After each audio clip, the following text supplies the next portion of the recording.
it's pretty rare for Magnus Carlsen to lose to anybody. But in this game, he did. And not just against anybody. This person wasn't even a professional player.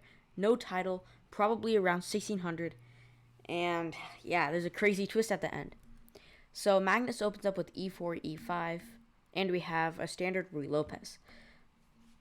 The chess genius, as we've decided to call him, plays this knight e7 move. It's not entirely famous, but I think Vishayanan played it before, and it's called the Kozio defense. So c3, Magnus plays, just building up for this d4 move. a6, kicking out the bishop. h6 is just like, I don't know what to do move. I don't think his opponent knew what to do, so he's just like, whatever. And now Magnus plays d4, takes, and here I think knight g6 is not a very good move. You probably should have gone for d5, because knight g6 allows e5 and, more importantly, knight c3, which is what Magnus plays. Bishop b4, just pinning, castles, getting out of the pin. He takes, not entirely accurate, but I mean, it's fine. Castles, bishop c2. I think bishop c2 just aims to put the bishop on a longer diagonal after pushing e5 and expanding in the center. Okay, so now we have d6. Much better would have been d5, but according to the computer, they're both around equal. d5 slightly better. d6, I think, just prevents e5. I guess that's why black didn't play d5.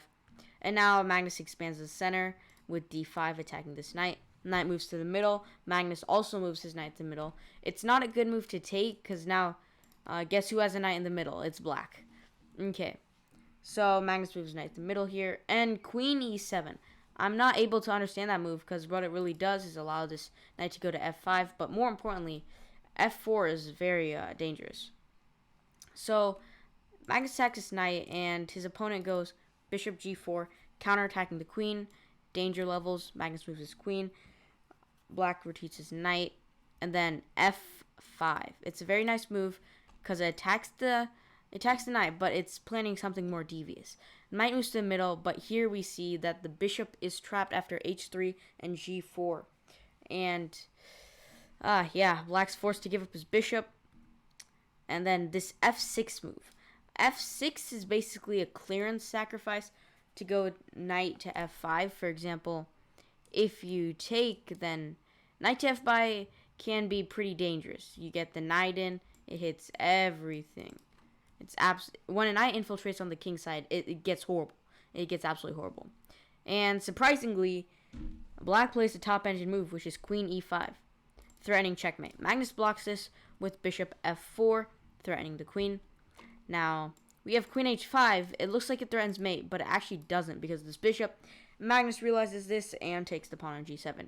Now, it's not entirely great to take this pawn. For humans, at least, the computer says you can.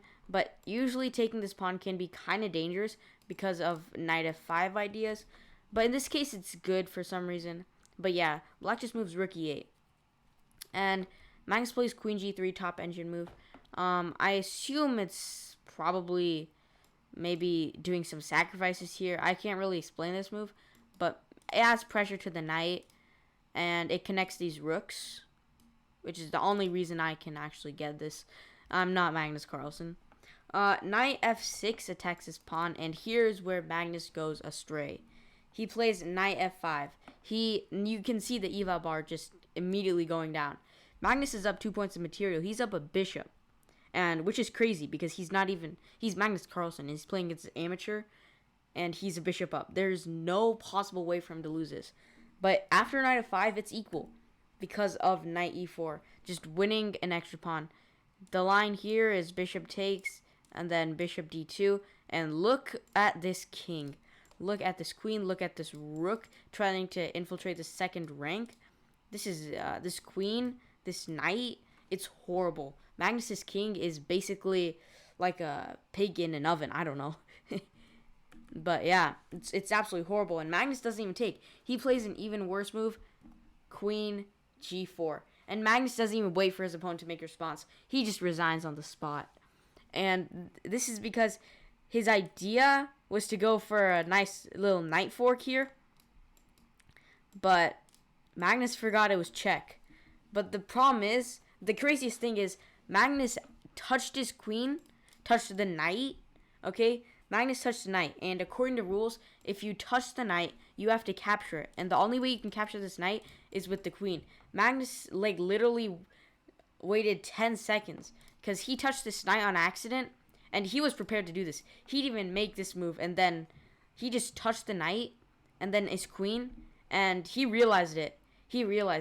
And then he just hit the clock and resigned. Crazy. Touch move kills everybody. The touch move is basically if you touch a piece, you have to move it. Or if you touch this knight, you have to capture it. Crazy. Absolutely crazy. Magnus was really looking for this knight. Nice fork. But I forgot to mention that Magnus was playing with time odds. Magnus had 30 seconds and his opponent had 3 minutes. Which means that Magnus was in serious trouble. So he obviously made a sad blunder. And Magnus just resigned. If I was Magnus, I probably wouldn't have resigned because I'm the best chess player on earth. And I don't know if he would find this move. If he found this move, I'd probably resign just out of respect because I'm down a lot of time on the clock and losing position. I don't think I would be able to swindle him. Okay. Well, yeah. Pretty rare for Magnus to lose someone of this level. I hope you enjoyed.